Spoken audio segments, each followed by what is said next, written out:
اللہ اللہ اللہ اللہ۔ تمام تعریفیں، حمد اور ثنا اللہ تبارک و تعالیٰ کے لیے۔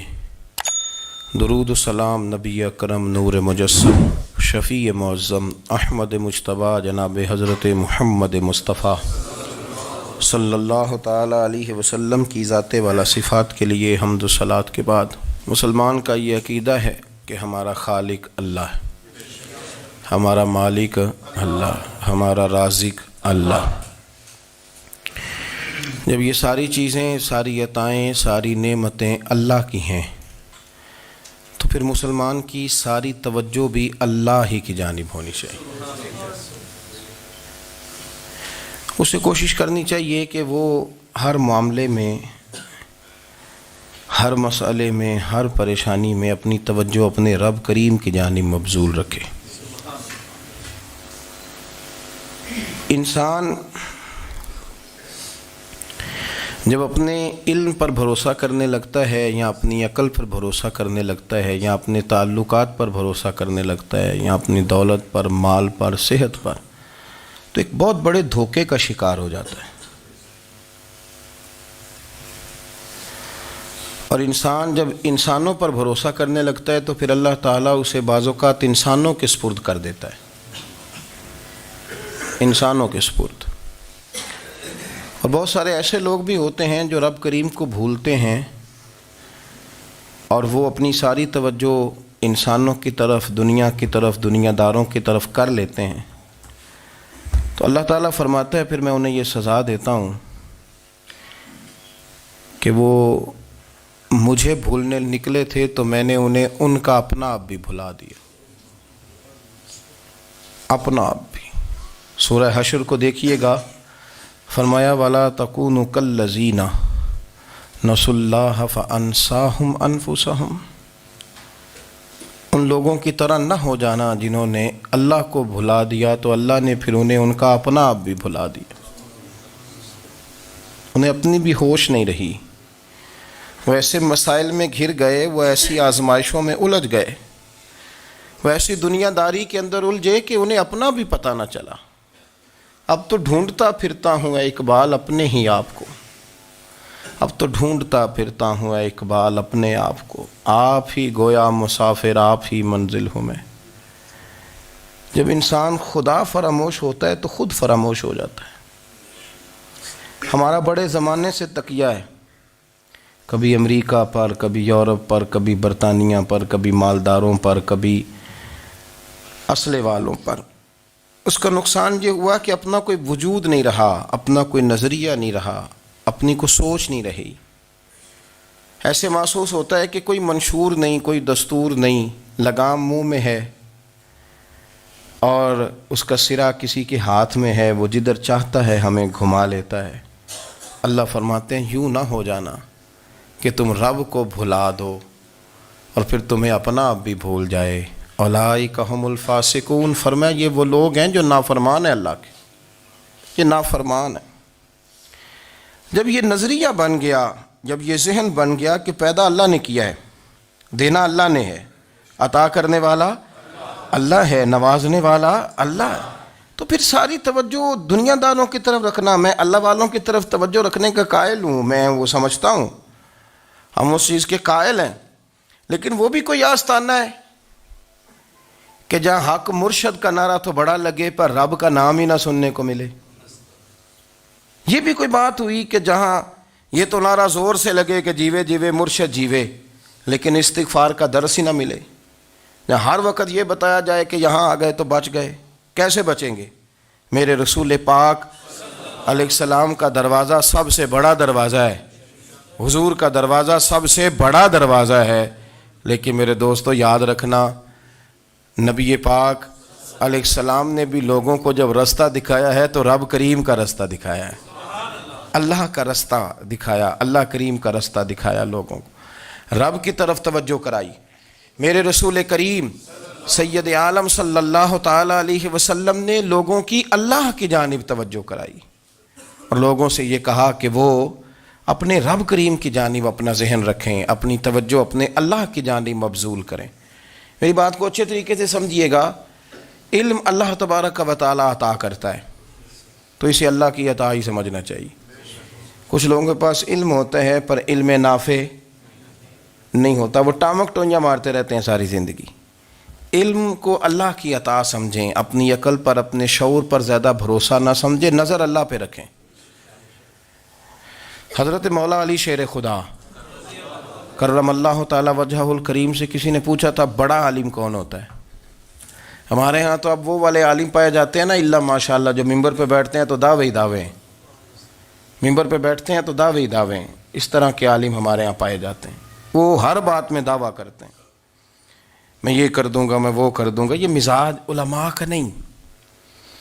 حضرت علی المرتضیٰ سے کسی نے پوچھا بڑا عالم کون ہوتا ہے؟ فرمایا بڑا عالم وہ ہوتا ہے کہ جسے مسئلے کا پتہ نہ ہو تو وہ کہہ دے مجھے نہیں پتہ، میں پتہ کر کے بتاؤں گا، غلط بات بیان نہ کرے۔ امام مالک سے کسی نے کوئی مسئلہ پوچھا تو آپ فرمانے لگے مجھے اس سوال کا جواب نہیں آتا،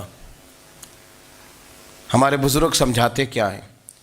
وہ کہنے لگا آپ اتنے بڑے امام ہیں تو اس سوال کا جواب نہیں آتا۔ آپ فرمانے لگے اگر مجھے ہر سوال کا جواب آتا پھر تو میں خدا ہوتا، مجھے ہر سوال کا جواب نہیں آتا، مجھے تو اتنا آتا ہے جتنا میرے رب نے مجھے عطا کر دیا ہے۔ اپنی نظر اللہ پہ رکھیں، نکل آئیں اس معمے سے باہر کہ میں کوئی بلا ہوں، مجھے بڑا پتہ ہے، میرے پاس 6 ڈگریاں ہیں، مجھے 10 جگہ پہ تدریس کا شغف حاصل ہے، اس سے نکلیں باہر۔ قرآن مجید دیکھیے گا، اللہ تعالیٰ نے ارادہ قدرت فرمایا کہ میں حضرت آدم کو بناؤں گا، پھر بنانے کے بعد فرمایا فرشتوں سجدہ کرو آدم کو، سب نے سجدہ کیا الا ابلیس ابا واستکبر وکان من الکافرین، سب نے سجدہ کیا سوائے ابلیس کے، اس نے انکار بھی کیا، تکبر بھی کیا اور کافروں میں سے ہو گیا۔ تو یہ جب اللہ تعالیٰ نے سجدہ کرایا تو کیسے کرایا؟ اللہ تبارک و تعالیٰ نے نا حضرت آدم کو علم سکھایا خود، وعلم آدم الاسماء کلہا، خود اللہ فرماتے ہیں کہ میں نے جناب آدم علیہ السلام کو تمام اشیاء کے نام سکھائے، سب اشیاء کے نام سکھائے۔ تو وہ چیزیں پھر میں نے نا، اللہ فرماتے ہیں میں نے فرشتوں پہ پیش کی، میں نے کہا کہ بتاؤ ان کے نام کیا ہے، تو فرشتوں نے جو جواب دیا وہ سمجھنے والا ہے۔ اللہ نے چونکہ خود علم سکھایا تھا حضرت آدم کو، جناب آدم سکھایا تھا، لیکن فرشتوں کو نہیں سکھایا تھا۔ تو اللہ کریم نے فرمایا فرشتوں اب یہ بتاؤ ان چیزوں کے نام کیا ہیں؟ تو فرشتے کیا کہتے ہیں؟ فرشتے عرض کرتے ہیں قالوا سبحانک لا علم لنا۔ آپ کبھی یقین کریں اس چیز کی لذت لیں تو مزہ آ جائے۔ کہا قالوا سبحانک، کہنے لگے تو پاک ہے، قالوا سبحانک، کہنے لگے تو، بھئی آدم علیہ السلام کو نام سکھا لیے، پھر فرشتوں کے سامنے وہ چیزیں پیش کر کے کہا ان چیزوں کے نام بتاؤ، تو فرشتے کیا کہتے ہیں؟ کہتے ہیں قالوا سبحانک، تو پاک ہے، لا علم لنا، ہمارے پاس کوئی علم نہیں، الا ما علمتنا، ہمیں تو اتنا پتہ ہے جتنا تو نے ہمیں سکھا دیا ہے، ہمیں تو اتنا پتہ ہے جتنا تو نے ہمیں، لا علم لنا، ہمارے پاس کوئی علم نہیں ہے، اتنا ہی پتہ ہے جتنا تو نے ہمیں سکھا دیا ہے، اس سے زیادہ ہمارے پاس علم۔ اور یہ کیوں تو نے ہمیں جتنا سکھایا اتنا پتہ ہے؟ فرشتے یہ نہیں کہتے یا اللہ تو زیادہ سکھا، آدم کو دیا تو ہمیں بھی دے، یہ نہیں فرمایا، فرمایا انکا انت العلیم الحکیم، اے اللہ تو علم والا بھی ہے اور حکمت والا بھی ہے، تجھے پتہ ہے کس کو کتنا دینا ہے، جتنا تو نے مناسب سمجھا جناب آدم کو دیا، اور جتنا تو نے بہتر سمجھا وہ تو نے ہمیں عطا فرمایا۔ تو اگر آپ کے پاس علم ہے، کہیں نالج ہے، تو اس کو اللہ کی عطا سمجھیں۔ ہمارے ہاں بہت سارے لوگ بن کے بیٹھ جاتے ہیں، میں اکثر کہتا ہوں کہ پھر وہ دعوے کرتے ہیں میرے علاقے والے جاہل ہیں، میرے شہر والے جاہل ہیں، میرے خاندان والے پڑھے نہیں۔ یہ آپ کا دعویٰ ہے، یہ آپ کو خراب کر دے گا۔ ہم نے بہت سارے ایسے لوگ دیکھے جو بہت بڑے عالم تھے، لیکن اللہ جب لینے پہ آیا تو عقل ہی لے گیا، شعور ہی چلا گیا، حافظے ختم ہو گئے۔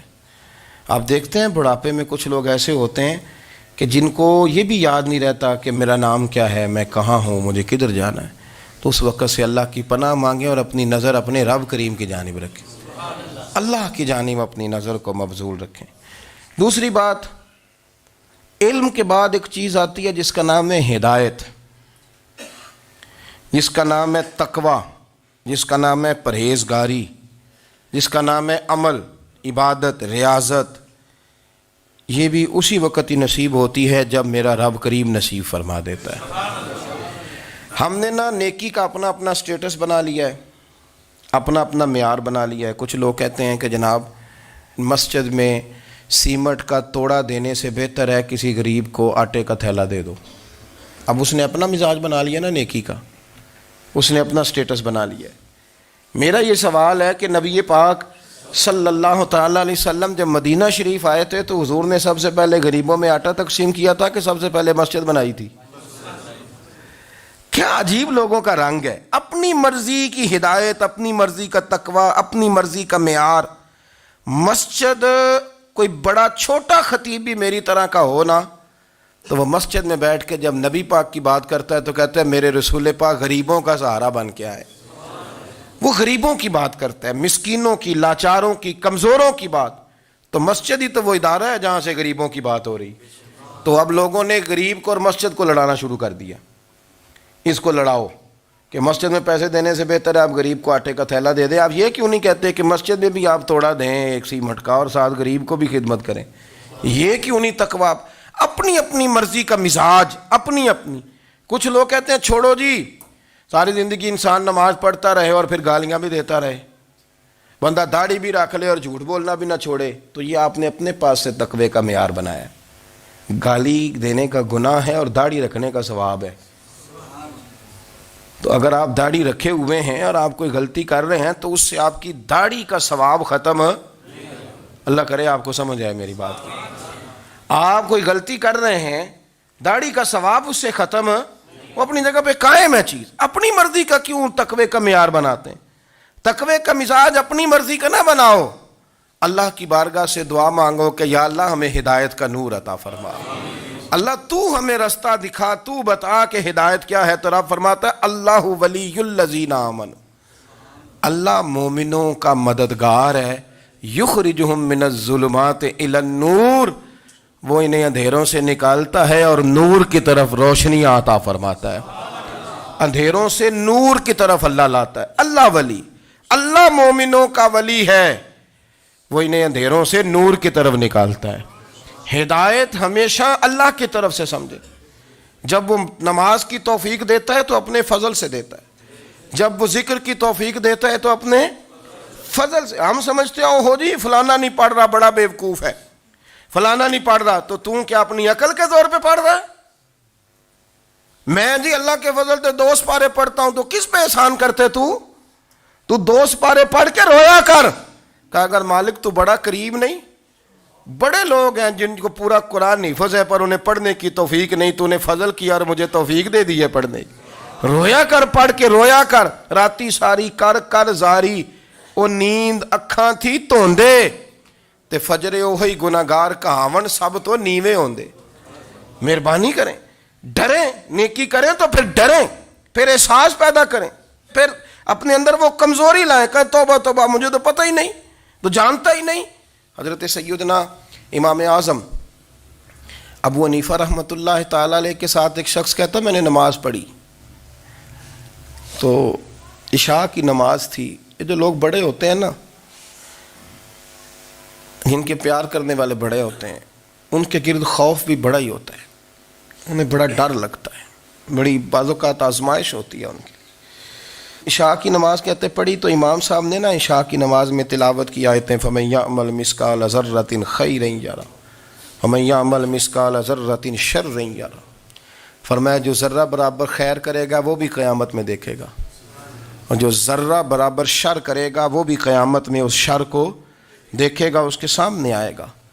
تو وہ شخص کہتا ہے کہ سارے لوگ نماز پڑھ کے چلے گئے تو امام صاحب رحمۃ اللہ علیہ نے اپنی داڑھی پکڑی، رو رہے ہیں، کہتے ہیں وہ ذرہ برابر نیکی کا بدلہ دینے والے، وہ ذرہ برابر شر پہ سزا دینے والے، میری سفید داڑھی کو دیکھ مالک، میرے ذرے ذرے سامنے نہ لانا، لوگ تو میری بڑی قدر کرتے ہیں دنیا، میں تو بڑا پہچانا جاتا ہوں، لوگ تو میری راہوں میں پھول لیے کھڑے ہوتے ہیں، مجھے بڑا نوازتے ہیں، قیامت میں رسوا نہ کر دینا، میرے لیے مشکل ہو جائے گی۔ وہ کہتے ہیں میں نے امام صاحب کا درد دیکھا، مجھے کوئی کام تھا تو میں چلا گیا، میں نے کہا کہ وہ اس وقت اللہ کے حضور حاضر ہیں تو میں دوبارہ آؤں گا. کہتے میں تہجد کا وقت آیا تو امام صاحب وہیں بیٹھے تھے اور ان کی داڑھی آنسوؤں سے بھری ہوئی تھی اور زور سے داڑھی پکڑی ہوئی. کہنے لگے مالک رسوا نہ کر دیں, قیامت میں رسوا نہ کر دیں. یار جو ہدایت یافتہ لوگ تھے وہ تو ڈرے ہوئے تھے, وہ تو سہمے ہوئے تھے. وہ تو کہتے تھے یہ اس کا فضل نہیں, اس نے بلا لیا, یہ اس کا کرم نہیں. حضرت باعزید بستامی کسی کافر کو دیکھتے تو رو پڑتے, کہتے مالک تو کتنا قریب ہے, یہ بے ایمان رہ گیا, تو نے اپنے فضل سے مجھے اپنے نبی کا غلام بنا لیا. وہ رو پڑتے. یہاں تو لوگوں کا دعویٰ ہی بڑا ہے. نمازی اللہ خیر فرمائے وہ تو دوسروں کو گھورتا ہے, وہ کہتا ہے جنت کا میں مالک ہوں, کنجیاں میرے پاس ہیں, میں کسی اور کو گھسنے نہیں دوں گا. اور اگر 2-3 حج کر لے تو پھر تو وہ کہتا ہے کہ اب میرے سے پوچھ کے لوگ جنت میں جائیں گے معاذ اللہ. اور اگر وہ 2 4 5 7 دفعہ کوئی نفل پڑھ لے تو پھر وہ کہتا ہے چھوڑیں جی سارے لوگ بے عمل ہیں, میں اکیلا نیک ہوں.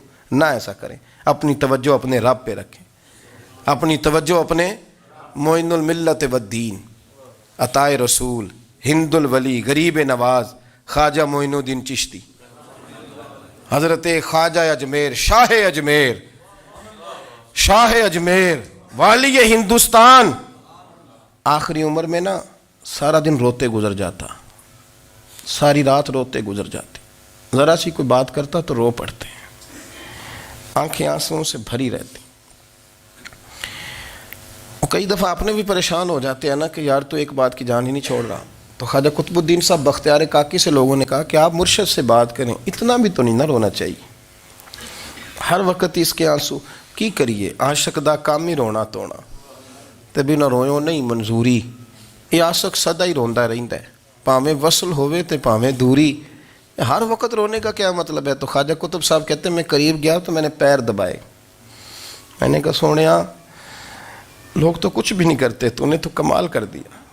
90 لاکھ آدمی مسلمان کر دیا, دنیا کچھ نہیں کرتی. تو نے 50 سال ساری رات مصلے پہ بیٹھ کے رب راضی کیا.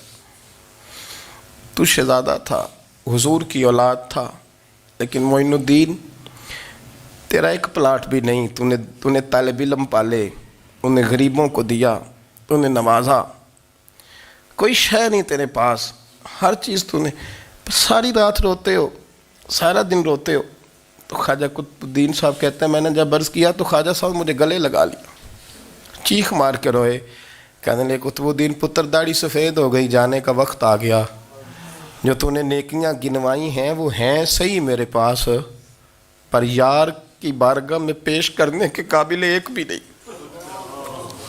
نہیں. تو بارگاہ تو دیکھ کتنی بڑی ہے, رسول کریم کی بارگاہ میں پیش کرنے کے قابل ان میں سے ایک بھی نہیں. تو آستانہ دیکھ کتنا بڑا ہے, کیا پیش کروں گا, کیا عرض کروں گا حضور کی بارگاہ میں, کس طرح. وہ یار جو بڑے تھے وہ تو ڈرے ہوئے تھے, سہمے ہوئے تھے, وہ تو بڑی آزمائش میں تھے. لیکن میرا اور آپ کا رٹا 2 نمازیں پڑھ کے 6 نمازوں کا دعویٰ کرنا اور لمبی چوڑی کہانیاں بنانا اور اپنے منہ سے اپنی تعریفیں کرنا, اس سے تھوڑا باہر آئیں. رزق بھی میرا اللہ ہی دیتا ہے, علم بھی اللہ دیتا ہے, رزق بھی. بڑے بڑے فقیروں کو مالدار ہوتے دیکھا, بڑے بڑے مالداروں کو فقیر ہوتے دیکھا. بڑے بڑے, میرے ایک بڑا سخی قسم کا سجن ہے, بڑا پیارا ہے, میں اسے سخی مانتا ہوں. میں نے اپنی پریشانیوں کے دنوں میں بھی اس شخص کو سخی دیکھا. ایک دن رات کو مجھے ٹیلی فون کر کے کہنے لگا کدھر ہو؟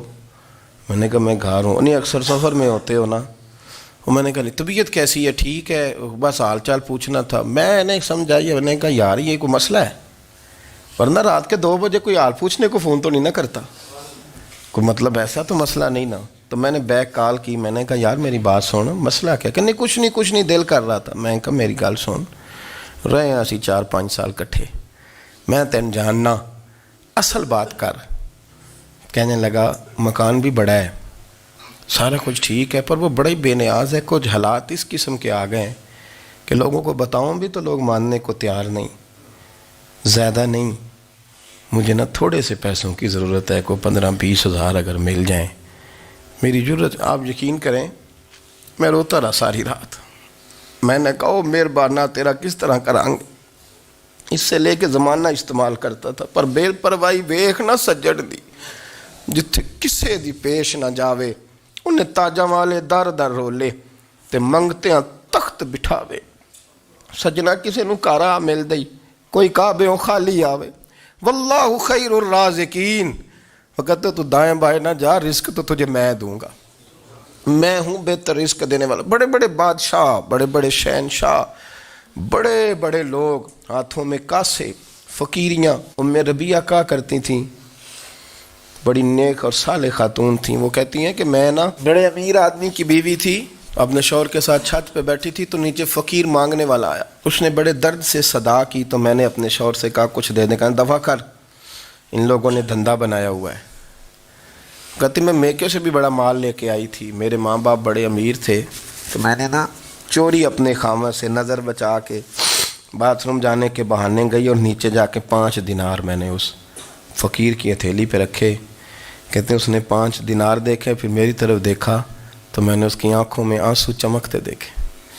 کہنے لگے بی بی رب تیرا بھلا کرے، میں 3 دنوں کا بھوکا ہوں. کہ وہ چلا گیا. میں گھر آ گئی، جب باہر آئی تو میرا شوہر کہنے لگا تو اتنی اب اتنی تو تیز ہو گئی ہے اور تو اتنی خود مختار ہو گئی ہے، میرے بغیر پوچھے مال خرچ کرے گی، جا تجھے 3 طلاقیں. کہتی میں بالدار اور وزادار باپ کی بیٹی تھی، طلاق لے کے گھر آئی تو میرا باپ ٹوٹ گیا، چارپائی پہ چلا گیا. اوہو یہ کیا بن گیا. کہتی بڑی تکلیف رہی. 1-2 سال کے بعد میرے ابا نے میری شادی کر دی. اب جس شوہر کے پاس گئی وہ بڑا نیک تھا، پرہیزگار تھا، اللہ نے بہترین صلہ دیا. کہتی چھت پہ بیٹھی تھی، دروازے پہ فقیر آیا تو میں نے شوہر سے کہا کچھ دے دوں. کہنے لگا 5 نہ دینا، 15 دینا، 20 دینا.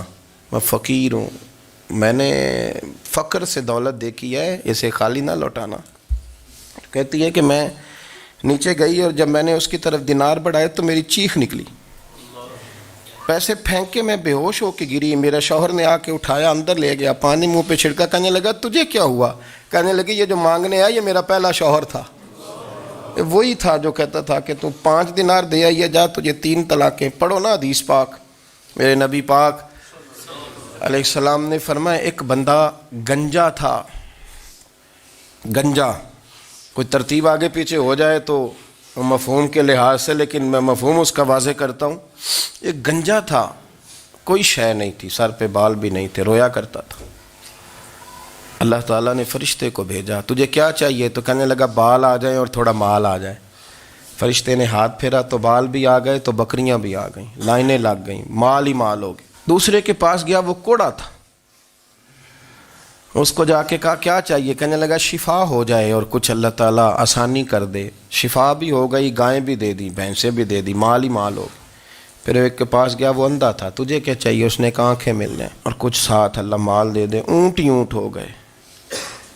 جب بڑا نواز دیا تو پھر مالک نے امتحان لینے کا ارادہ کیا. یاری تیری سونا ہے پر آزمائشاں بھی تیریاں اگ. آزمائشاں تیریاں، صحیح کہہ رہا ہوں، آزمائشاں تیریاں، یاری تیری سونا ہے پر آزمائشاں تیریاں.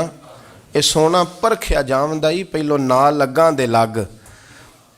اللہ نے فرمایا آزمائش کرو. سب سے پہلے گنجے کے پاس آئے، اسے کہا اللہ کے رستے میں کچھ دیکھنے لگا، میرے خرچے ہی بڑے.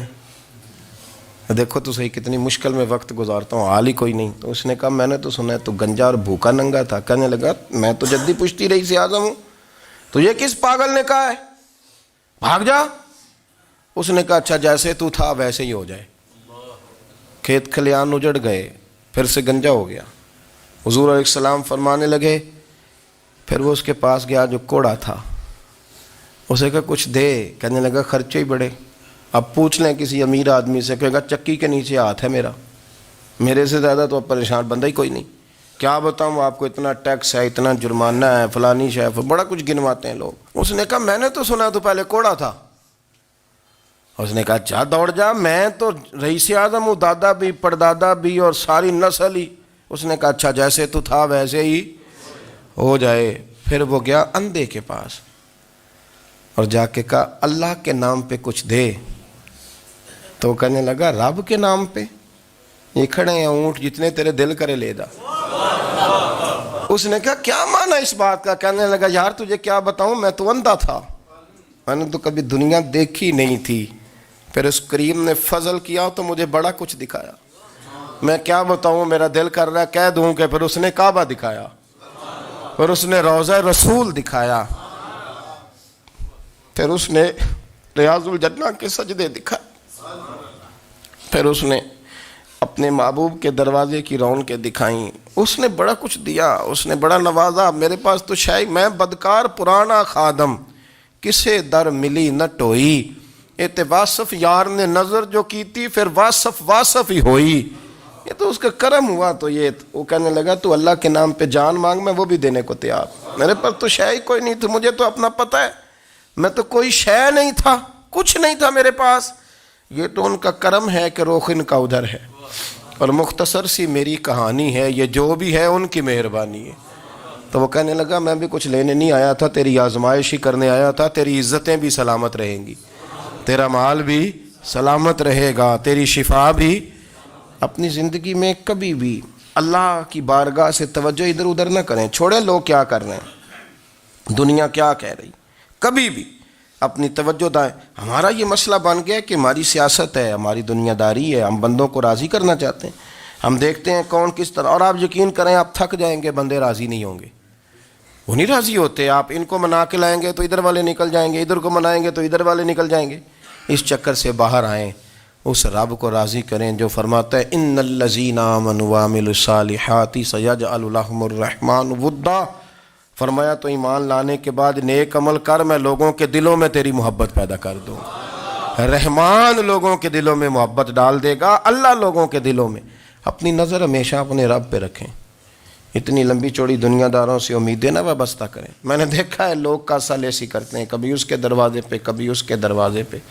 ان چکروں سے باہر آئیں اور اپنے رب کی بارگاہ کی طرف توجہ کریں. استغفار شوق سے پڑھا کریں, اور اکیلے میں نا, اکیلے میں. حضرت رئیس المتکلمین مولانا نقی علی خان صاحب رحمۃ اللہ نے لکھا ہے کہ فرعون 500 سال حکومت کر گیا. یہاں تو 5 سال کی حکومت کی پیر لڑکھڑاتے ہیں, 500 سال. فرماتے اصل وجہ یہ تھی کہ دنیا جب سو جاتی تھی نا تو اوپر چادر لے کے تو مصلے پہ بیٹھ جاتا تھا, اور ہاتھ باندھ کے کہتا تھا رب تو ہی ہے, میرا پردہ نہ کھولنا, مالک تو ہی ہے, کرم نوازی کرنا, میری پکڑ نہ کرنا. وہ بے ایمان ہو کے اگر 500 سال ہاتھ باندھے تو گزارا کر لیتا ہے, تو ایماندار ہے. پر مسئلہ یہ ہے کہ تو رات کو بکل مار کے ہاتھ نہیں نہ باندھتا, تو منت نہیں کرتا, تو استغفار نہیں کرتا. توبہ کریں تو بچے رہیں. وہ اتنی لمبی حکومت کر گیا چونکہ رات کو کہتا تھا مالک رب تو ہی ہے, لیکن مہربانی فرما, میری پکڑ نہ فرما, تو اللہ نے تو اس کو مہلت دے دی.